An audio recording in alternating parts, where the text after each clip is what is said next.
여러분 혹시 그럴 때 있으십니까? 내가 누구를 이렇게 잘 안다고 생각했어요.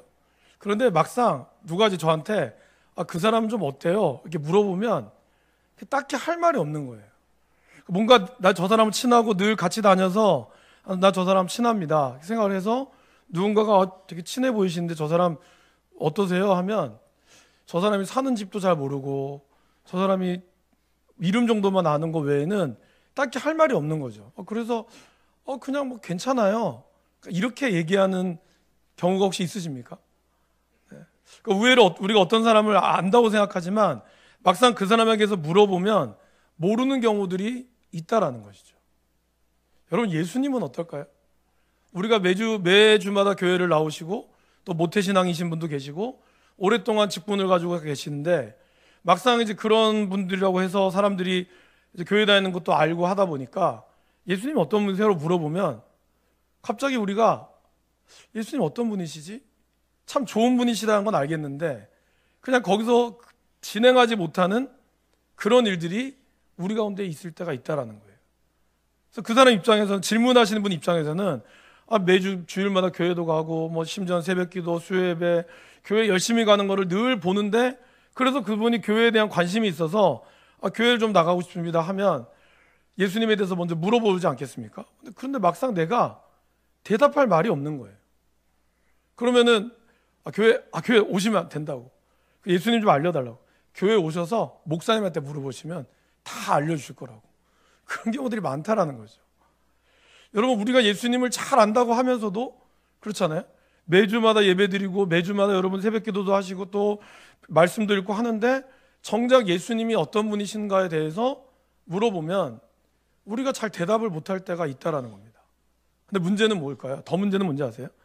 이렇게 모르는 거에 대해서 내가 이렇게 교회를 다녀도 예수님도 잘 모르는데 이번 기회에 좀 주님을 좀 알아봐야겠다 해서 뭐 저한테 물어보신다든지 아니면 교회에 성경공부가 있으면 내가 거기에 들어가서 예수님 좀 알아야겠다라든지 이런 어떤 마음이 있어야 되는데 시간이 지나면 또 그것도 그냥 관심이 없어요. 내가 예수님을 모르는 거에 대해서 전혀 부끄러워하거나 전혀 이상하지 않고 그냥 뭐 교회만 잘 다니면 되지 라고 우리가 생각하는 경우들이 있다라는 겁니다. 여러분 어떠십니까? 여러분들이 이 자리에도 나오시면서 교회를 나오시는데 그냥 매주마다 습관적으로 교회를 나오시는 건지 아니면 정말 내가 주님을 잘 알아서 나오는 건지 우리가 그런 질문을 한 번쯤은 여러분에게 제가 드리는 겁니다.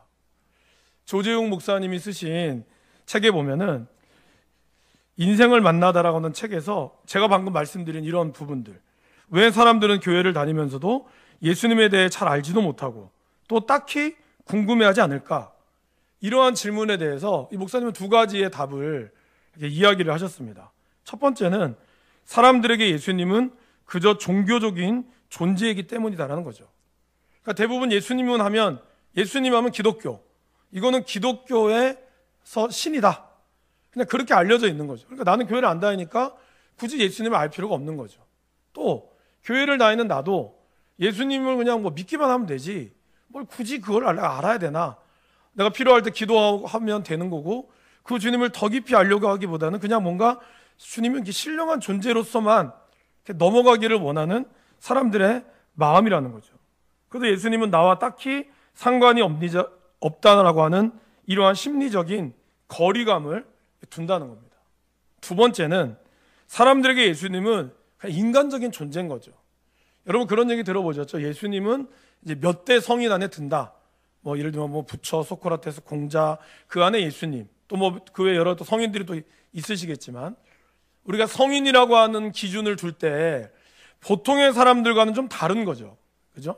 그래서 예수님은 보통의 사람들과는 분명히 다르잖아요. 뭔가 오병이어의 기적을 베푸시기도 하고 이 바다 위를 걸으시기도 하고 그러다 보니까 또 정말 남들은 원수를 사랑하지 못하잖아요. 그런데 예수님은 그 원수마저도 사랑하셔서 죽으셨다는 거죠. 그러니까 그러한 희생 정신을 보면 안 믿는 사람도 야, 예수라고 하는 사람 진짜 대단하다, 어떻게 그렇게 할 수 있을까, 이거는 사람이라면 할 수 없다. 그러니까 사람들은 그 사람을 사람이지만 성인으로 이렇게 축혀 세우는 거죠. 그래서 아마 안 믿는 분들도 예수님 하면 교회 다니는 사람은 싫어도 예수님은 나쁜 사람이 아니다, 이렇게 얘기하는 사람들도 많죠. 그런데 그런 분들에게 예수님에게 중요한 아주 중요한 사건, 예수님이 우리를 위하여 십자가 못 박혀 죽으시고 그리고 부활하셨다, 이거를 전하면 사람들은 시큰둥하다는 거죠. 에이, 이거는 당신들이 지어낸 말이다 라고 얘기할 수 있다는 겁니다. 왜요? 사람은 죽었다가 살아날 수가 없거든요. 아마 여러분 주변에 정말 죽었다가 살아나는 경우를 본 적은 아무도 없으실 겁니다. 진짜 의사가 사망 선고를 내리면 그분은 거기서 그냥 끝나는 거죠. 다시 3일 만에 부활한다거나 이런 거는 과학적으로도 증명이 안 되고 이성적으로도 도저히 말할 수가 없는 거죠. 2000년 전에 우리가 없었지만 그런 일이 일어났다고 해서 사람들은 그거를 믿는 사람은 없다라는 겁니다. 그러니까 예수님을 어떤 위대한 성인으로는 생각하으나 그분이 죽으심과 부활에 대해서는 시큰둥할 수 있다라는 것이죠. 여러분 어떠십니까? 여기를 교회를 나오시고 매주마다 주일을 나오심에도 불구하고 아마 여러분들 중에는 대부분은 주님이 하나님이 살아계시다, 뭔가 신이라는 게 있다, 이거에 대해서는 아마 여러분들 대부분 동의하실 겁니다. 그런데 그 신의 존재 중에서 바로 예수 그리스도, 그분이 우리를 위하여 죽으시고 부활하셨다, 이 사건에 대해서 제가 여러분들에게 묻는다면 아마 여러분들 중에 50% 이상은 아마 믿지 않으신 분들이 많으실걸요. 실제로 이러한 것을 교회를 다니는 분으로 대상으로 해보니까 50% 정도가 안 믿는다는 거예요. 안 믿고 그냥 교회를 나온다는 거죠. 그냥 교회 오면 뭐 여러 가지가 말씀도 듣고 그리고 뭐 교회 밥도 맛있고 성도들끼리 이야기하는 이런 시간들도 좋고 그 교회 오면 나쁜 소리 안 하니까 뭔가 마음이 평안하기도 하고 그러다 보니 교회를 나오는 것이지, 예수님이 나를 위하여 죽으셨다?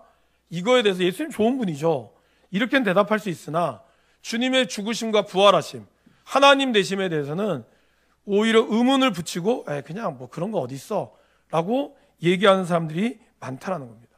그 이유는 바로 이 두 가지의 문제 때문이라는 거죠.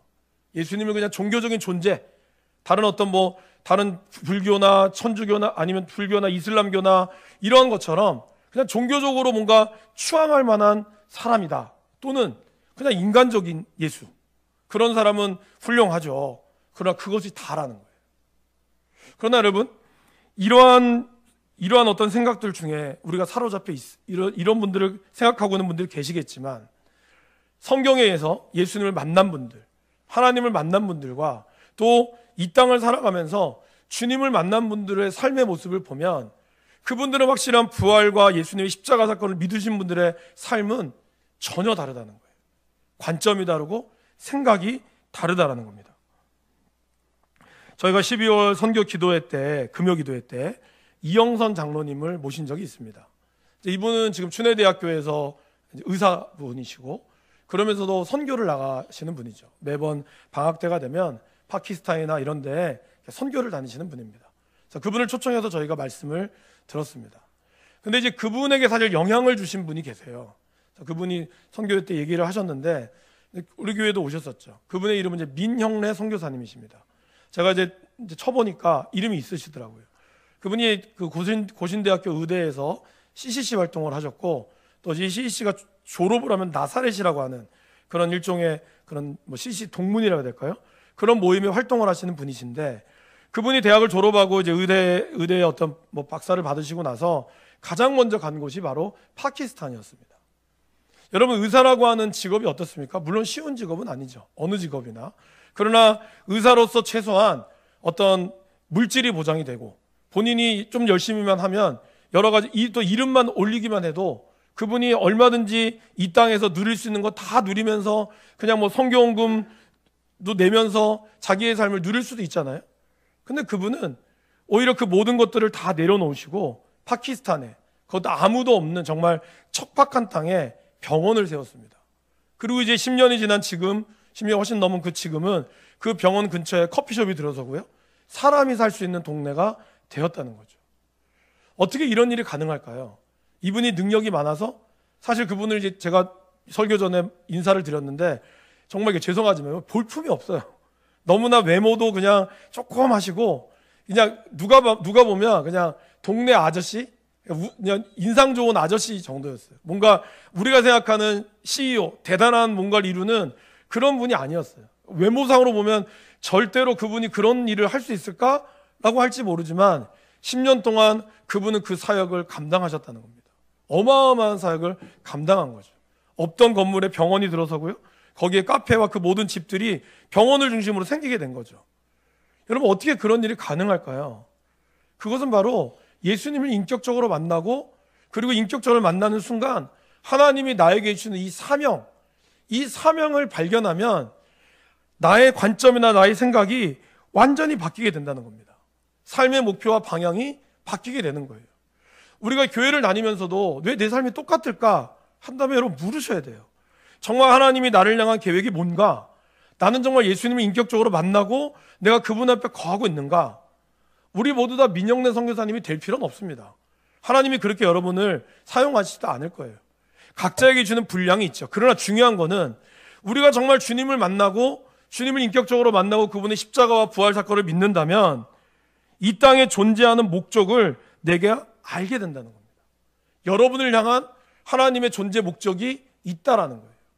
사도 바울은 그거를 알았기에 오늘 고린도후서 5장 17절에 이렇게 고백하고 있습니다. 우리 화면을 통해서 고린도후서 5장 17절 말씀을 읽어보겠습니다. 그런즉 누구든지 그리스도 안에 있으면 새로운 피조물이라. 이전 것은 지나갔으니 보라 새 것이 되었도다. 여러분, 여기서 새 것이 되었다라고 하는 거는요, 여러분들이 예수님을 안 믿을 때는 주일날 그냥 뭐 어디 여행을 가시거나 아니면 그냥 집에서 쉼을 쉬셨다가 이제 예수를 믿으니까 주일날 화장도 해야 되고 여러 가지 교회에 올 준비를 하고, 또 평소에는 밥 먹을 때 그냥 밥 먹다가 이제는 교회를 다니니까 식사 기도도 하고, 이러한 것만이 아닙니다. 물론 그러한 변화도 여러분들에게 대단한 변화겠지만 오늘 사도 바울이 이야기했던 이거는 완전히 화학적 반응으로 원소 기호가 바뀌게 되는 거예요. 완전히 달라지게 되는 겁니다. 새로운 삶의 질서, 내 삶의 질서가 완전히 재편되는 거예요. 여러분들이 보는 관점이 예수님을 믿으면서 완전히 달라지게 되는 거예요. 그것을 사도 바울은 17절 바로 앞에 16절에 이렇게 얘기하죠. 그러므로 이제부터 우리는 아무도 육신의 잣대로 알려고 하지 않습니다. 전에는 우리가 육신의 잣대로 그리스도를 알았지만 이제는 그렇지 않습니다. 이게 무슨 말일까요, 여러분? 이전에 바울은 사람들을 바라보는 잣대가 자기 육신의 잣대로 봤다는 거죠. 여러분, 세상은 우리를 어떻게 바라봅니까? 우리가 바라보는 잣대는 어떻죠? 저 사람이 뭘 가지고 있나? 저 사람의 직업이 뭔가? 저 사람의 자녀가 뭔가? 그래서 많은 분들은 자기를 드러낼 게 없으면 자식 얘기를 하죠. 우리 애가 어느 대학 갔다? 이렇게 얘기합니다. 아니면 나를 드러내는 조건을 나는 뭘 하고 있습니다. 나는 무엇을 가지고 있습니다. 이거로 나를 판단하는 거죠. 그럼 사람들은 그걸 가지고 저 사람 40평짜리 집에 살아? 50평짜리 집에 살아? 그것도 전세가 아니라 자가야? 와, 대단하네. 우린 그렇게 바라본다는 거예요. 저 사람의 직업이 뭐면 내 남편이 어느 회사 뭐 부장이에요, 사장이 그 회사 다녀요. 그걸로 판단한다는 거예요. 마치 그것이 우리의 잣대라는 거죠. 바울도 그랬다는 거예요. 그런데 예수님을 만나고 나서 바울은 이제 육신의 잣대로 사람들을 대하지 않는다는 거죠.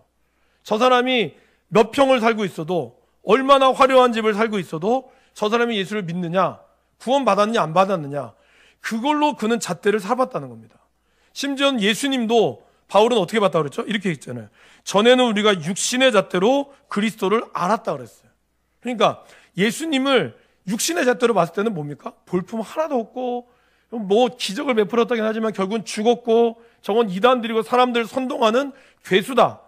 그렇게 바울은 알았기 때문에 예수를 믿는 잔당들을 죽이려고 그는 눈에 쌍심지를 켜고 다녔다는 것이죠. 그런데 나사렛 예수님을 다메섹도상에서 만나고 나서 보니 예수님은 그런 우리가 알고 있는 그런 허접한 이단이 아니었다는 거예요. 완전히 자기의 인생을 바꿀 수 있는 단순히 그냥 성인 군자로서의 예수님이 아니었다는 겁니다. 그 예수님은 바울은 이렇게 고백하고 있죠. 고린도후서 5장 15절입니다.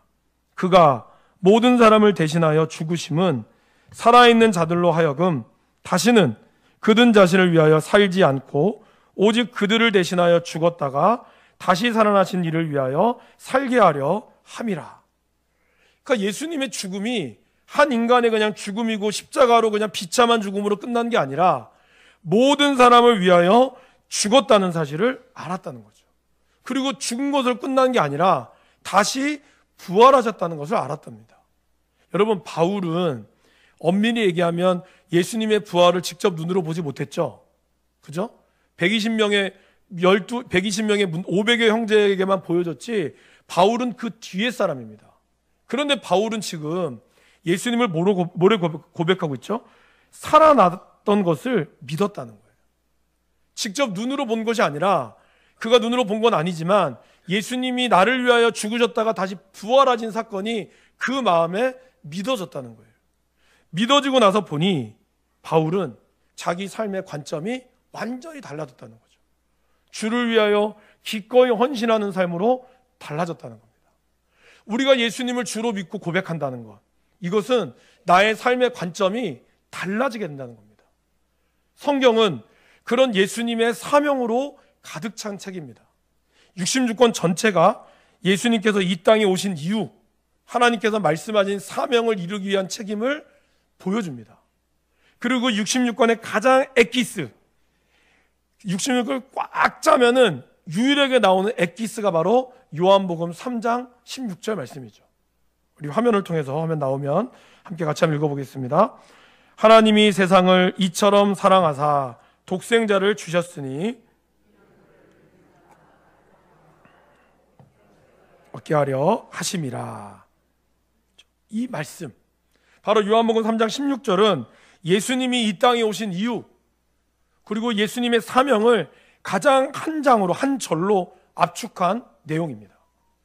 예수님께서는 예수님을 믿는 자들에게 멸망하지 않고 영생을 얻게 하시려고 우리를 위하여 친히 십자가에 못 박혀 죽으셨습니다.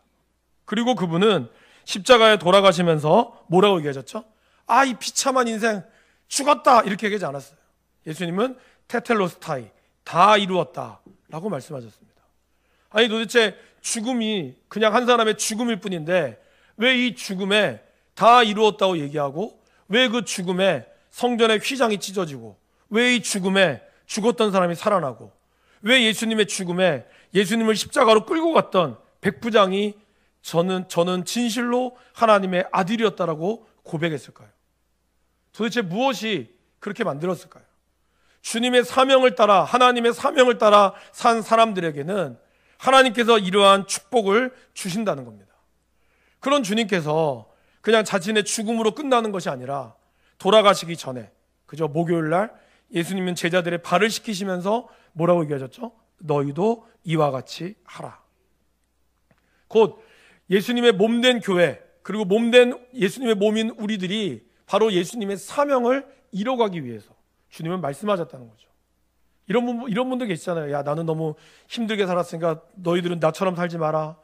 예수님 3년 동안 고생하시면서 발 씻겨주면서, 야, 너희들 도대체 나처럼 남 발 닦아주는 인생 되지 말고 너희도 남한테 발을 닦는 그러한 인생이 되라. 이런 인생으로 얘기하지 않으셨어요. 오히려 주님은 제자들의 발을 씻겨주면서 너희도 이와 같이 다른 사람의 발을 닦아주는 인생이 되라고. 비참한 거잖아요. 종이 된 인생인데. 근데 주님은 그 인생이 우리의 사명이라는 것을 말씀하셨다라는 것입니다. 그래서 주님이 우리에게 주신 사명이 도대체 뭘까요? 그 사명이 바로 고린도후서 5장 18절 우리가 읽은 말씀에 나와 있습니다. 모든 것이 하나님께로서 났으며 그가 그리스도로 말미암아 우리를 자기와 화목하게 하시고 또 우리에게 화목하게 하는 직분을 주셨으니, 바로 주님은 우리에게 화목하게 하는 직분을 주셨다는 겁니다. 우리 주님이 오심으로 우리와 하나님과의 막혀져 있는 담이 뚫렸습니다. 그래서 우리 주님은 화목하게 되었죠. 우리의 죄가 용서받음으로 우리는 화목하게 되었습니다. 근데 그 주님이 거기서 더 나아가서 너희가 화목하게 하는 일들을 내가 너에게 줬다라고 얘기합니다. 그래서 그 다음 19절이 이렇게 나오죠. 곧 하나님께서 그리스도 안에 계시사 세상을 자기와 화목하게 하시며 그들의 죄를 그들에게 돌리지 아니하시고 화목하게 하는 말씀을 우리에게 부탁하셨느니라. 뭐라고요? 저와 여러분들에게 화목하게 하도록 우리가 부탁하셨다는 거예요. 그러니까 여러분, 여러분들이 계신 곳에 분열이 일어나는 곳에 우리가 들어가면 그곳에 화목이 일어나야 한다는 거예요. 그 직분을 하나님 우리에게 주셨다는 거예요. 근데 내가 들어가면 싸움이 더 일어나. 이러면 문제가 된다는 거죠. 오히려 하나님은 우리와 화목하게 하셨을 뿐만 아니라 화목하게 하는 직분을 우리에게 주시고 그 사명을 맡기셨다는 거예요.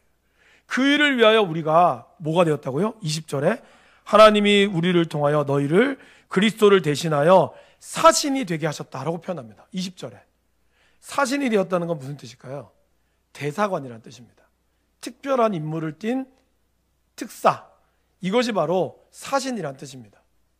여러분, 각 나라 해외 각 곳곳에 가면 대사관이 있죠. 그리고 대사관이 있고 이제 좀 큰 데는 영사관이 있지 않습니까? 그래서 이번에도 정말 안타깝게 LA에 큰 불이 났습니다. 그래서 뭐 유명한 연예인들의 불이 집이 다 타기도 하고요.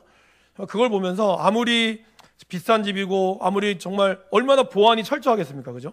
그런데도 그렇게 있는 집이라 할지라도 불이 나면 그 어떠한 첨단 기술도 막을 수 없는 게 이 재난이라는 것입니다. 자, 그런 재난이 일어날 때 이제 많은 미국의 대통령도 막 나서겠지만 우리나라의 그 국민들은 어떻게 할까요? 거기 있는 영사관이나 대사관에서 사람들을 파견해서 그분이 다쳤는지 아니면 혹시나 돌아가셨는지 얼마나 피해를 입었는지 이거를 다 조사합니다. 대통령을 대신해서 그 일들을 감당하는 거죠. 캄보디아에도 캄보디아 대사관이 있습니다. 그래서 제가 전화번호가 있거든요. 24시간 연락처가 있어요. 혹시나 어려운 일을 당하면 전화하라고. 그리고 캄보디아 대사관의 말을 거기 있는 국민들은 들어야 됩니다. 왜냐하면 대통령 다음으로 적어도 캄보디아 안에서는 우리나라 사람으로서는 제일 높으신 분이거든요. 그러니까 그러한 사신의 역할이 누구라고요? 우리에게 줬다는 거예요. 근데 대사관이 자기 이렇게 사고가 났을 때나 아니면 어려운 일들을 감당하지 않고 그냥 자기는 자기 대사관이라는 특권만 이용해서 맨날 놀러 다니고 그리고 딴짓하고 있으면은 어떻게 될까요?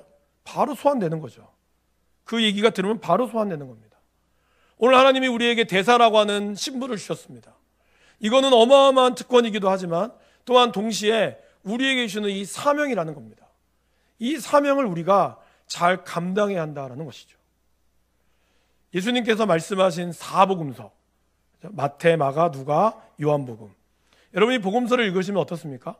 어떤 내용은 마태복음에 있는데 어떤 것은 또 마태복음에 없어요. 누가복음에만 있는 또 내용도 있고 요한복음에만 있는 내용이 있습니다. 그렇게 하는 이유는 이 책을 지은 마태와 마가와 누가와 요한 사도께서 이 읽는 사람들이 이 독자층이 있거든요. 이걸 누구를 대상으로 특별히 쓰여진 내용들이 있다 보니까 어떠한 내용은 일부러 빼기도 하고 어떠한 내용은 넣기도 했습니다. 그러다 보니 복음서마다 내용이 좀 다르죠. 내용은 같으나 있는 게 있고 없는 게 있습니다. 근데 여러분, 이 사복음서에 다 각자 조금씩 들어가 있고 안 들어가 있는 것도 있는데 온전히 들어가 있는 사복음서가 공통적으로 들어가는 게 세 가지가 있어요. 뭘까요? 하나는 예수님의 십자가의 죽음입니다. 그리고 그분의 부활하심이 모든 사복음서에 다 들어가 있습니다. 그리고 또 하나, 바로 예수님의 부활 사건. 이거는 다 들어가 있습니다. 하나가 더 있죠. 그거는 사도행전에도 있는 말씀입니다. 뭘까요? 바로 하나님이 우리에게 맡기신 사명입니다. 이 사명은 사복음서뿐만 아니라 주님이 승천하시면서까지 사도행전에도 기록이 되어 있다는 것이죠. 우리가 이 말씀을 화면을 통해서 마태복음부터 함께 같이 한번 읽어보도록 하겠습니다. 먼저 마태복음에서 예수님께서는 이렇게 말씀하셨습니다. 그러므로 너희는 가서 모든 민족을 제자로 삼아 아버지와 아들과 성령의 이름으로 세례를 베풀고 내가 너희에게 분부한 모든 것을 가르쳐 지키게 하라. 볼지어다 내가 세상 끝날까지 너희와 항상 함께 있으리라 하시니라. 마가복음 뭐라고 얘기하셨을까요? 또 이르시되 너희는 온 천하에 다니며 만민에게 복음을 전파하라. 누가복음을 보실까요?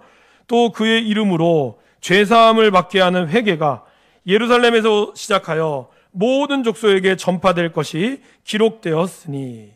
요한복음은 이렇게 말씀하십니다. 예수께서 또 이르시되 너희에게 평강이 있을지어다. 아버지께서 나를 보내신 것 같이 나도 너희를 보내노라. 마지막 사도행전입니다. 오직 성령이 너희에게 임하시면 너희가 권능을 받고 예루살렘과 온 유대와 사마리아와 땅끝까지 이르러 내 증인이 되리라 하시니라. 여러분, 이 말씀은 어떻습니까? 너희가 이렇게 했으면 좋겠다라고는 위대한 제안이 아니에요. 이렇게 좀 하면 어떻니? 제안이 아닙니다. 이거는 위대한 명령입니다. 하나님께서 우리에게 말씀하신 명령이고 거역할 수 없는 명령이라는 것이죠. 사실 명령은 부담스럽죠. 그러나 여러분, 종은 주인이 하는 거에 자기의 토를 달지 않습니다. 시키면 시키는 것을 하는 것이죠. 우리는 하나님의 자녀이면서 동시에 그분의 종입니다. 그러기에 주님이 말씀하신 명령을 우리는 온전히 순종해야 한다는 것이죠. 근데 하나님께서는 이러한 명령을 우리에게 하시면서 그냥 주시지는 않았습니다. 이 명령이 우리에게 하나님이 주신 이 사명을 완수하려면 우리의 목표를 버려야 됩니다. 내 삶의 계획도 내려놔야 되죠. 그런 계획들이 하나님의 계획을 받아들이기 위해서는 고통과 갈등이 따르게 되어 있습니다. 우리는 예수님처럼 주님, 내 원대로 마옵시고 아버지의 원대로 되기를 원합니다 라고 기도할 수 있어야 한다는 거죠. 우리의 권리, 우리의 기대, 꿈, 계획, 그리고 우리의 야망을 모두 그분에게 양보해야 합니다. 우리는 이렇게 기도하죠. 하나님, 나의 자녀, 또 내 하는 사업, 내가 다니는 직장 잘 되게 해주세요. 이렇게 기도합니다. 그 기도가 틀린 기도는 아니에요. 왜냐하면 우리는 아버지 앞에 기도할 수 있는 특권이 있거든요. 근데 여러분, 우리가 하나님을 더 깊이 만나고 하나님을 여러분들이 더 많은 거를 만나고, 아니 제가 단언하건데요, 여러분들이 정말 여러분들이 원하는 것보다 더 많은 거를 누리기 위해서라면 여러분이 이렇게 기도하셔야 돼요. 하나님, 하나님이 기뻐하는 일을 내가 하도록 도와주세요. 이렇게 기도해야 한다는 겁니다.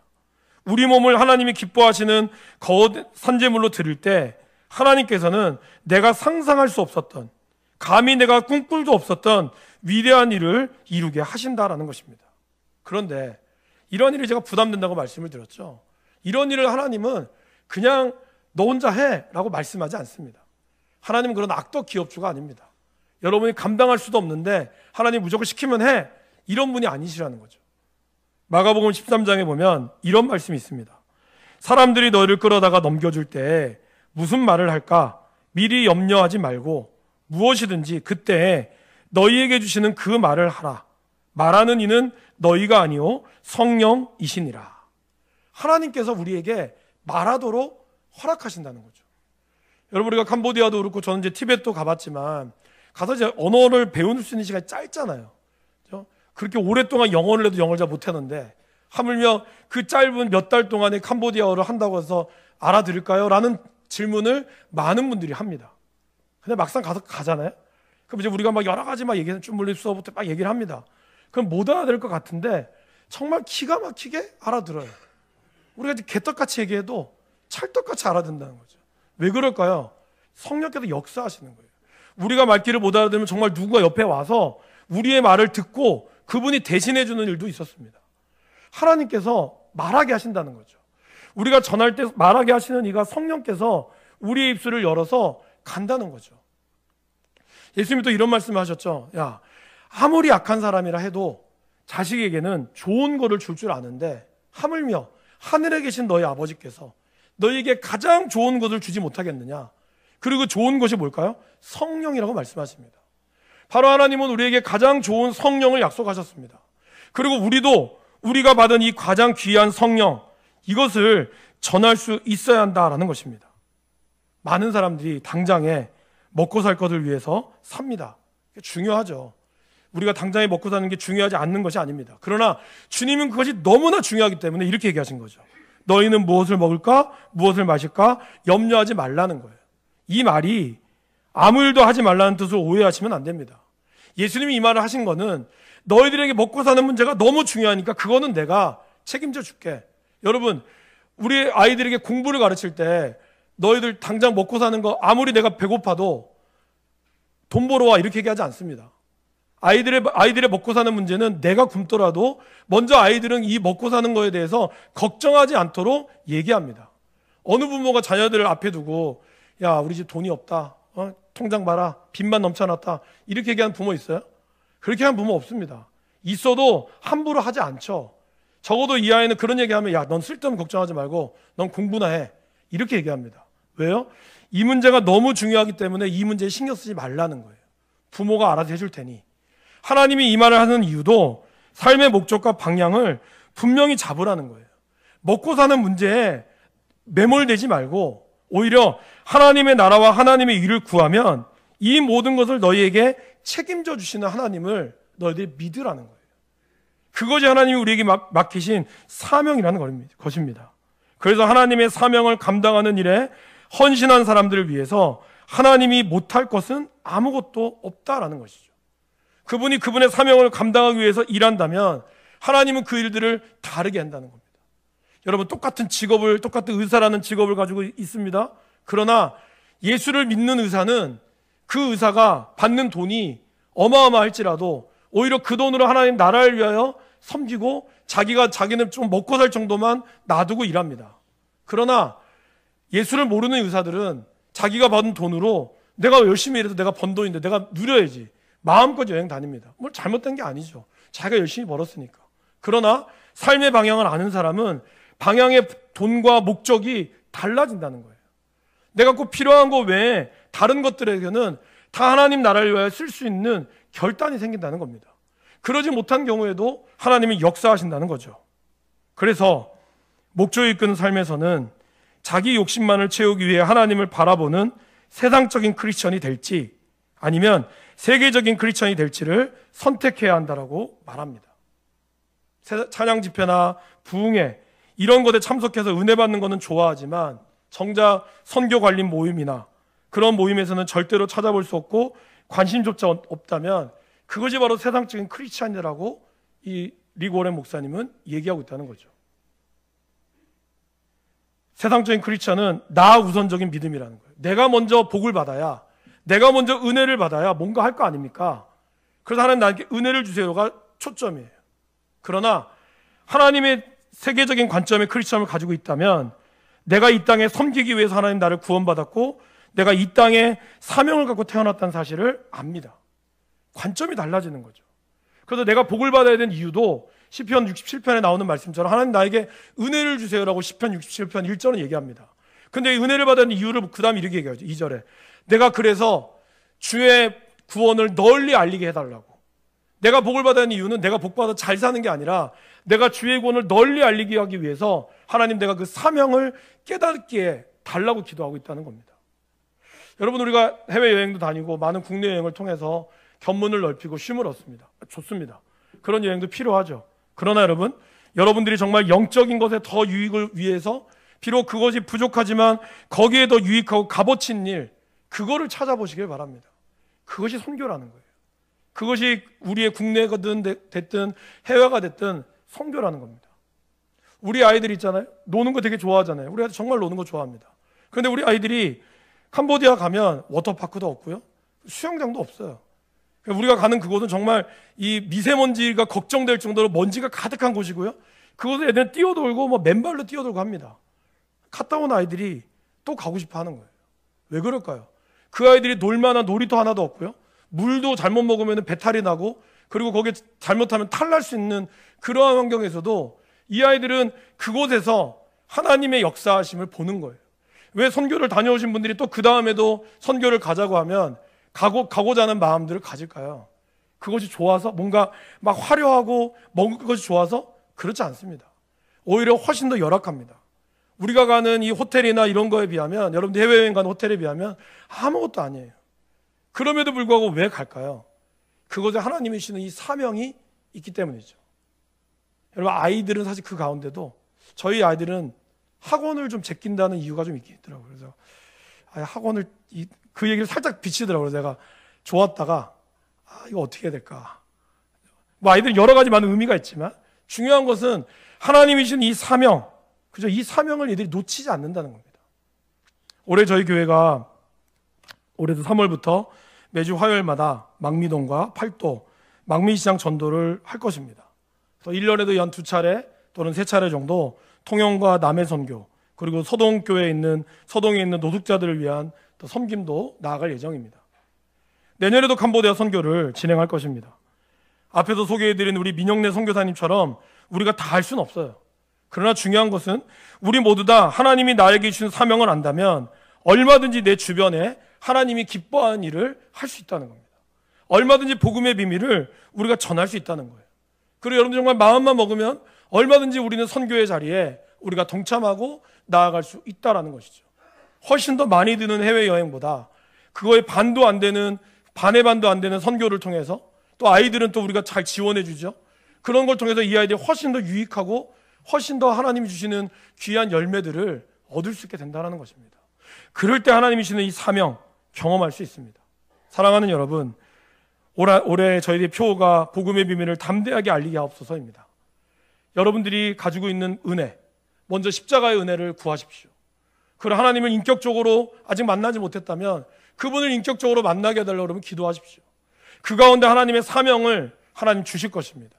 그 사명에 따라 우리가 주의 은혜 가운데 세워나갈 수 있기를 바랍니다.